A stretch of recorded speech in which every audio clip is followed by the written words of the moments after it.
Time to leave Mathura आणि almost सगळं तयारी झाले. टायर मॉनिटर जरा कमी होतं म्हणून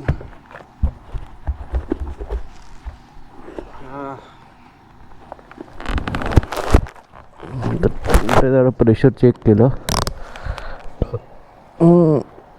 आणि हा पवन आहे. आपण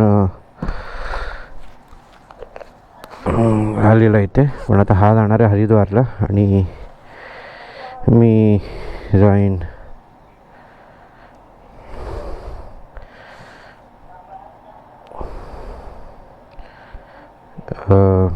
मुक्तेश्वरला. Okay, so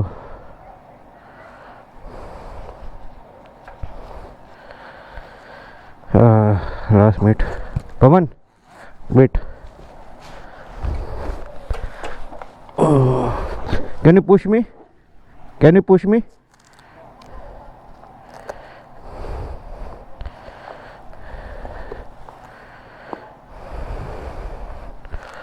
Beta, 1, 2, yeah, okay. Thank you, man.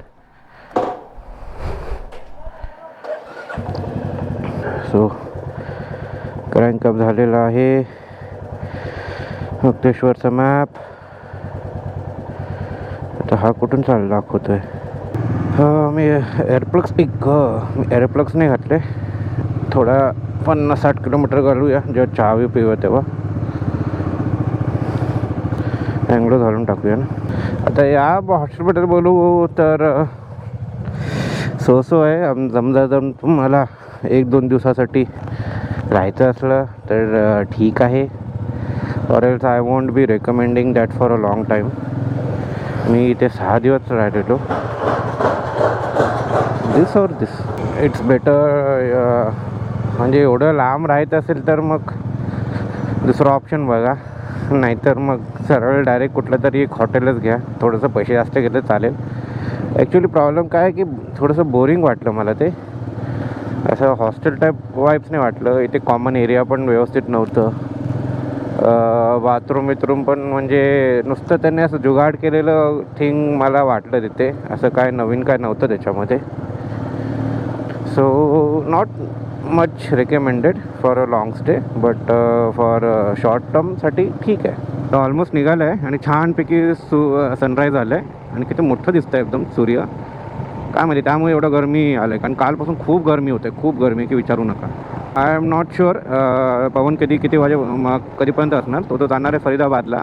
Gloves घ्यायचं आहे, त्यांनी त्याचं ग्लोव्ज हरवलं आहे आणि तिथे त्या साईडला तर बरेच छान दुकानं आहेत दिल्ली साईडला बाईक एक्सरसाइजचे, तर घेईल त्याच्यामध्ये. हो, आणि माझं आता ऑलमोस्ट 352 किलोमीटर दाखवतं आहे आणि 8 तास दाखवतं आहे, कारण नंतर दे वुड बी हिली रिजन्स आणि घाट सेक्शन्स लागणार मला एंडला. So it's okay, no problem with that. अलीगडहूनच आम्ही वाटते पास होणार आहे. तो राहिला गोष्ट मथुराचं. I personally didn't like much आज मथुरा, बिकॉज माहीत नाही मला ते मी कनेक्ट करू नाही शकलो त्या या जागेबरोबर प्रॉपरली. मे बी मी जास्त दिवस राहिलो म्हणून मला कंटाळलेलो. कारण पूर्ण म्हणजे कसं आहे की माझ्याकडे एकदम मिक्स फिलिंग आहे सगळं वृंदावन आणि जेवढं मी फिरलो तिथे. So on a first day मी गेलेलो विश्राम घाटला. विश्राम घाटमध्ये म्हणजे यमुना आरती होते आणि मी वाटतं सेकंड डेला गेलेलो. मी सेकंड डेला जस्ट असंच एक म्हणजे ॲक्च्युली मी आरामच करत होतो, बट लगेच चल जाऊया करून. तर मंडेचा दिवस होता तेव्हा गेलेलो मी, विच वॉज व्हेरी नाईस. नुसतं ते बोटीवरती बसून मी ते बघू नाही शकलो. नंतर मग दुसऱ्या दिवशी I got a company by Suraj. त्यानंतर मग चांगलं होतं. मग त्याच्यानंतर मग वेनसडेला मी जाणार होतो असं प्रॉपर इकडे वृंदावनला, आणि ज्यासाठी मथुरा मी चूज केलेलं. सो वृंदावनचं एवढं एक्सपिरियन्स माझं चांगलं राहिलं नाही, because to be very frank नाही मला ते नाही पटलं. म्हणजे की एवढे लोक येतात, एवढे म्हणजे श्रद्धाळू येतात म्हणजे सेवाभावासाठी आणि म्हणजे बाकी बिहारीला बघायला, पण त्यांचं management one of the poorest management. म्हणजे एवढं चढावा भेटतं, एवढं काय भेटतं या लोकांना, पण तरी पण या लोकांना म्हणजे असं हे नाही आहे की थोडंसं म्हणजे मॅनेजमेंट आणि ह्याच्यावरती खर्च करावं करून. आता अननोईंगली मला कळलं आहे की they are getting almost around 500 crores per year, आणि सगळे ते गोस्वामी लोक त्यांच्या पैशात निघून जातं आणि थोडंसं जातं त्या ट्रस्टमध्ये. आणि म्हणून आता असं चाललं आहे की म्हणजे एवढं मिसमॅनेजमेंट ना की विचारू नका. एवढी गर्दी, आणि मी वेनसडेला गेलेलो जेव्हा सगळ्यात कमी गर्दी असते, तेव्हाच इव्हन तेव्हा पण एवढं बेकार होतं ते. सो हे सगळ्या गोष्टी मला एवढं आवडलेलं नाही. I was very much sad by seeing the actual reality. आणि प्रॉब्लेम काय माहिती आहे का, की हे सगळं कोण बोलत नाही तिकडे. जेवढे पण ब्लॉगर्स आणि एवढं जातात नुसतं बोलतात हां छान आहे छान आहे छान आहे छान आहे नुसतं बोलतात, पण रिअल गोष्ट कधीच कोणी सांगितलं नाही आहे. मी जेवढे पण व्हिडिओज बघितले, तर जेवढे पण हे ट्रॅव्हल ब्लॉगर्स आहेत ना, ह्यांचे हे म्हणजे हे लोक जे बोलतात ना त्याच्यावर 100% विश्वासच ठेवायचा नाही, जेव्हा रियालिटी काहीतरी वेगळंच असते. आणि काल ती रियालिटी म्हणजे वेनसडेला ती रियालिटी दिसलं मला. जन्मभूमीमध्ये एवढं का प्रॉब्लेम नव्हता, तिथे पण व्यवस्थित झालं दर्शन. तिथे पण ते मस्जिदचं केस तर चालूच आहे, आणि म्हणून म्हणून तिथे हाय सिक्युरिटी होतं, म्हणून सगळं व्यवस्थित होतं. पण बाकी बिहारी म्हणजे जे मेन होतं ना बाकी बिहारी, त्याच्यामध्ये पण काहीच असं हे नाही ठेवलं त्यांनी, छान म्हणजे व्यवस्था केलं नाही. चपलं ठेवायचा व्यवस्था नाही आहे, टॉयलेटचा व्यवस्था नाही आहे. आणि त्या माकडांना त्यांनी ते माकडे असतात, ते माकडं हे वॉच नाहीतर वॉच बोलतो आहे चष्मा नाहीतर मग मोबाईल असं खेचून घेतात, आणि त्यांना फ्रुटी दिलं तर ते लोक परत देतात. ते ॲक्च्युली त्यांना ते ट्रेन केलेलं असतं असं पण म्हटलं जातात. आणि दुसरं गोष्ट असं होतं की तिथे जरा हे झालेलं, म्हणजे कसं आहे की स्कॅम तर चालतं तिकडे, म्हणजे की 500 रुपये द्या तुम्हाला हे दर्शन करून घालतो, हे 300 रुपये द्या पटकन तुम्हाला दर्शन करून घालतो. आणि हे सगळ्या गोष्टी तर बरंच तिथे चालतं. आणि माकडांचं पण कसं आहे माहिती का, की समजा त्या माकडाने तुमचं हे घेतलं, मोबाईल घेतलं किंवा हे घेतलं, आणि तुम्ही त्यांना फ्रुटी दिलं किंवा काहीतरी दिलं खायला, आणि त्यांनी ते सोडलं तुमच्या हातात, म्हणजे हातात दिलं ते, तर मग समजा चुकून ते दुसऱ्या माणसाच्या हातात लागलं, ते पण तुमच्यासमोर, तर मग तो तुमच्याकडनं पैसे घेतो. बोलतो की फॉर एक्झाम्पल चष्मा आहे, तर समजा बोलतो की अरे ते लोक असं म्हणतात की देखो हम लोग ने आपको निकाल के लिया, आप हमको थोडासा पैसा दो करके, जे की अक्षरशः स्कॅमच आहे. सो हे सगळ्या गोष्टी खूप होतात. इवन मोबाईल, समजा जर मोबाईल 10,000चा मोबाईल असेल तर विचार बघतात, अरे मोबाईल तो 10,000 का तो रहता ही आहे, 2,000 रुपये दो करून असं. तर हे मग टाईपचं स्कॅम चालतं आहे तिकडे. आणि प्लस कसं आहे की अशा सगळ्या गोष्टीमुळे ना बरेच वेळा हे गेलं आहे की तिथे कॉरिडॉर बनलं पाहिजे, कारण एवढी छोटीशी गल्ली, त्या गल्लीमध्ये तुम्ही दर्शन थोडी माणसं हे करतात, म्हणजे जातात.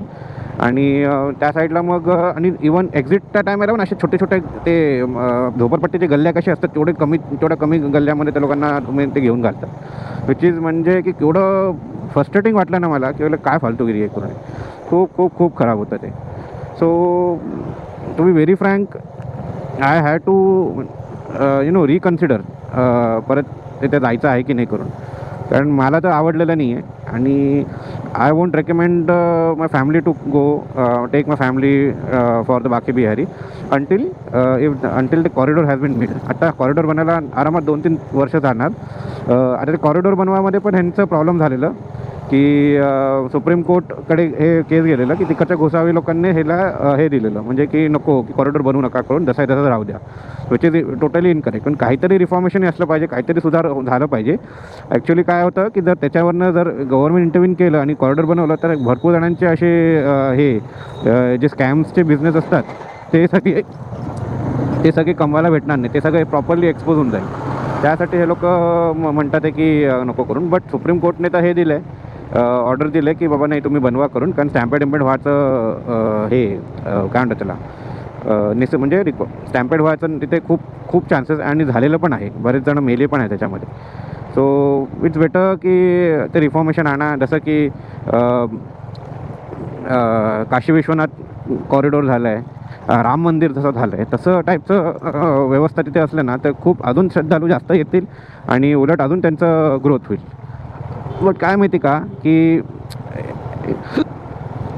यू पीमध्ये कसं आहे माहिती का, की इवन तुमचं गव्हर्नमेंट जरी चेंज झालं ना, तर माणसाचं हे थिंकिंग आहे ना, हे चेंज व्हायला हे लोक म्हणजे भरपूर वेळ लागतो. ते तेवढं तरी ते लोकांना अक्कल आलेलं आहे की कुठलं गव्हर्नमेंट तुम्हाला चूज करायचं आहे आणि काय करून.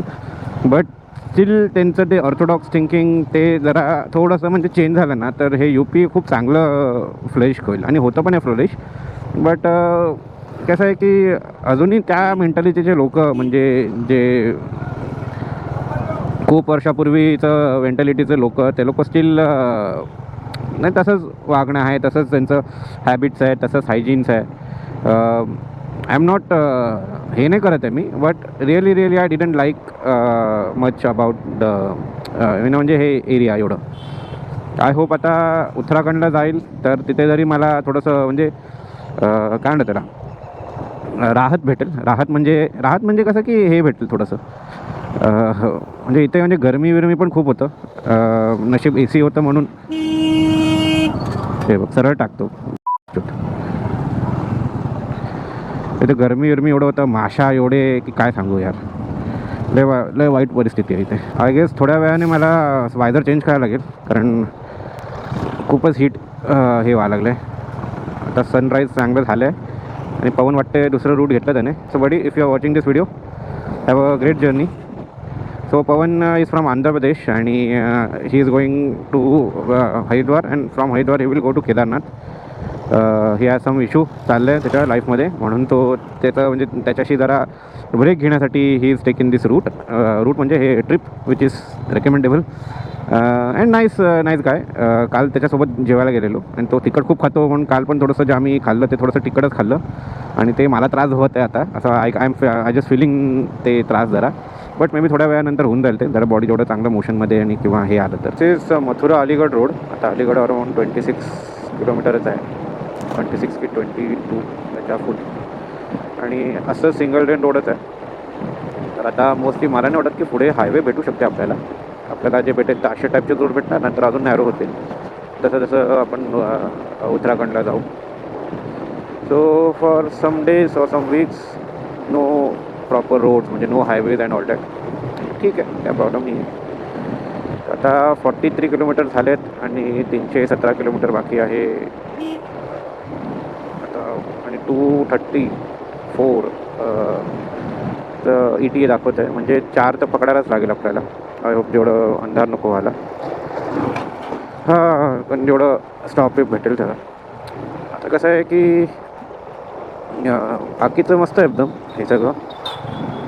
रोड्स म्हणजे थोडेसे असे गावं येतात तर थोडंसं बघायला लागतं, पण बाकी एवढं गर्दी नाही आहे, थोडं एक्सपेक्टेड होतं.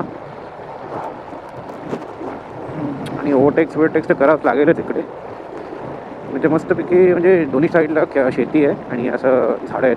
आणि थोड्या वेळासाठी मला निलगिरीचं वास पण मला जर आता येत होतं, तर मे बी असेल, पण असं थंडपणा असं नाही दिसत आहे, वाटत आहे. असं ह्युमिड आणि असं हॉट क्लायमेटच असं फील होतं.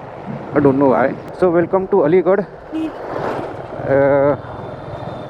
काय पहिल्यांदा बाईक आपली आली आहे अलीगडला, आणि प्रॉपर आता 299 म्हणजे प्रॉपर 300 किलोमीटर राहिलेत. आणि ते काय खायचं तर मुश्किल आहे, कारण दुकानं अजून उघडे नाही आहेत. मोस्टली अशा एरियामध्ये असे उघडं राहत नाही पटकन दुकानं.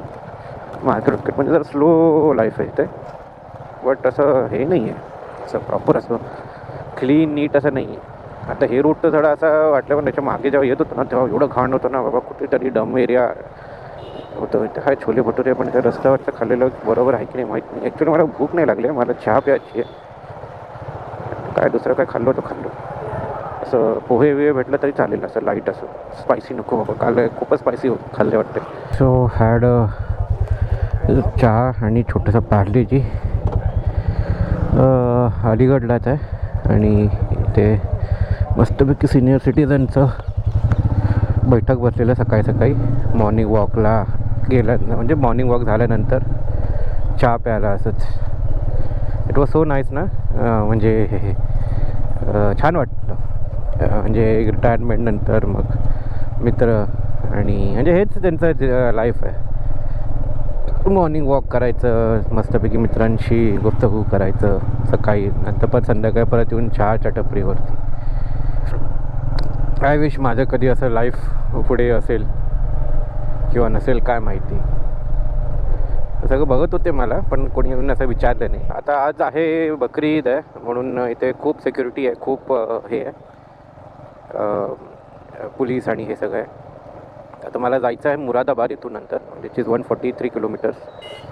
वन गोमध्ये करू की नाही माहीत नाही, कारण आता नुसतं 65 किलोमीटर्समध्येच मी म्हणजे एक फ्युल ब्रेक घेतलं आहे आणि चहा ब्रेक घेतले आणि ते 94 रुपीज आहे पेट्रोल, म्हणून टाकी फुल करून घेतलं. 800 रुपयामध्ये टाकी फुल झाली आहे, विच इज नाईस. हो, आता अजून इथून म्हणतात की 10-12 किलोमीटर असणार पूर्ण सिटी क्रॉस करण्यामध्ये. आत्ता जरा प्रॉपर सिटीचं म्हणजे सिटी वाटतं आहे, म्हणजे वाईड रोड्स आहेत सगळं आणि ट्रॅफिक कमी आहे बिकॉज मॉर्निंगचं टायमिंग आहे. त्यानंतर किती काय होईल काय बोलता येत नाही.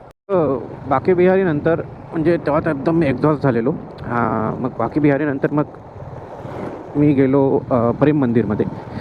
प्रेम मंदिर तिथून 3 ते 4 किलोमीटर असं काहीतरी आहे. मी म्हणजे रॅपिडो टाईप एक बाईक पकडलं, 50 रुपये दिलं त्याला आणि त्याने मग सोडलं. प्रेम मंदिर ॲक्च्युली संध्याकाळी जाण्यासारखं आहे आणि ते लायटिंग विटिंग करतात ना, खूप सुंदर आहे आणि फाउंटन शो पण होत असतं ते 6:30 किंवा 7 वाजल्यापासून ते अर्ध्या तासाचं. आणि छान आहेत म्हणजे ते ॲक्च्युली प्रेम मंदिरचं कॉरिडॉर एकदम मोठं आहे आणि टेक्निकली काय की ते एक जस्ट अट्रॅक्शन आहे. तिथे मे बी त्याचं हिस्टोरिकल सिग्निफिकन्स जास्त असं काही नाही आहे. नुसतं एवढं आहे की श्रीकृष्ण सखी रूपमध्ये त्यांच्या गोपियांकडे जायचे खेळायला, म्हणजे एक टाईपचं ते एक हेच त्यांचं एक लीलाच होती त्यांची.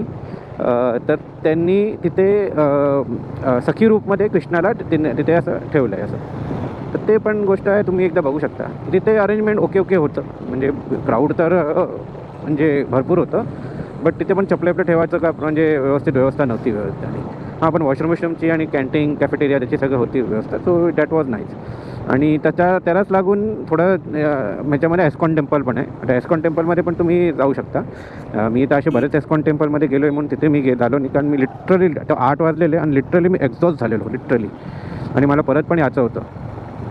सो कसं बसं तरी मी तिथून मग तेच 30 रुपये की 40 रुपये रिक्षा घेऊन मी डायरेक्ट मथुराला आलो. तिथून मग मी आलो चालत त्याच्यामध्ये. सो दॅट वॉज म्हणजे मथुरा चं हे जेवढं मी फिरलो. बाकीचे 2 दिवस म्हणजे गुरुवार आणि फ्रायडे तर मी रूममध्येच बसून होतो, म्हणजे ऑफिसचं काम होतं आणि कुठे काय गेलो नाही, पण काय मला इच्छाच होत नव्हती जायची पण.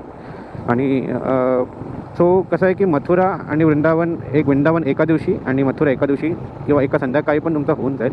एवढं काय मोठं हे नाही आहे. तर 2 दिवसामध्ये तुमचं होऊन जाईल ते. आणि बघायला गेलं तर वृंदावनमध्ये म्हणतात की 5,000पेक्षा जास्त वृंदावन मथुरामध्ये 5,000पेक्षा जास्त मंदिरं आहेत. आता एवढ्या मंदिरामध्ये प्रत्येक मंदिरमध्ये जाणं मुश्किल आहे. आणि त्यानंतर मग अजून एक इथून 50 किलोमीटरवरनं बन्सारा करून एक होतं. तेही म्हणतात की खूप छान आहे दिसायला. थोडेसे फोटोज मी बघितले आणि बरेच जणांनी मला रिकमेंड केलेलं जायला, बट माझी बिलकुल इच्छा होत नव्हती तिकडे जायची. I don't know Y. But आता जर तुम्ही आले ना तर मग एक दिवस बन्साराला पण तुम्ही जाऊ शकता. तिथे पण राधाराणीचं देऊळ आहे. तिथून ते ॲक्च्युली UP आणि राजस्थान बॉर्डरच्या जवळच आहे. तिथे 2 मंदिर आहेत, तिथे तुम्ही जाऊन एक्सप्लोर करू शकता. पण आता तिथे किती आहे आणि कुठल्या टाईमला जायचं ते तुम्ही एकदा बघून सगळं जावा तिथे. But that is also nice. तर ओव्हरऑल तुम्ही 2 त्या 3 दिवसामध्ये हे सगळं गोष्टी कवर करू शकता आणि तुम्ही परत तिथून मथुरा स्टेशनवरून दुसरीकडे कुठे जाऊ शकता फिरायला. मी आठवडाभर राहिलो, जे की माझ्या बाकी मग because of my unavoidable circumstances. पण आता आपण बघूया कसं पुढे म्हणजे पुढे काय काय बघायला भेटेल करून. आता म्हणजे जरा हिली रिजन्समध्ये चाललो आहे, जरा हिल स्टेशन टाईपमध्ये. तर आता ऑलमोस्ट 200 किलोमीटर बाकी आहे. 2:40 ETA दाखवत आहे. ETA कधी 3 वाजेपर्यंत पण पोचलेलं, पण मी आता कंटिन्यूचं चालतो आहे आणि मध्ये येऊन जाऊन ट्रॅफिक कमी जास्त होतं आहे. तर हे एक रूट आहे हे, आणि इन्स्टंटली तुम्ही हे स्पीड नाही पकडू शकत, कारण मध्ये गाव येतात आहे, सिंगल लेन आहे आणि मधून कुठून कोण पण बाहेर निघतं. तर it's type of risky. But हां, 60-70चं ॲव्हरेज स्पीड बघून तुम्ही जाऊ शकता. मी पण तसंच चाललो आहे आता, आणि असं करता 150 किलोमीटर झालेत. हां, चालू आहे. हे ओपन करो.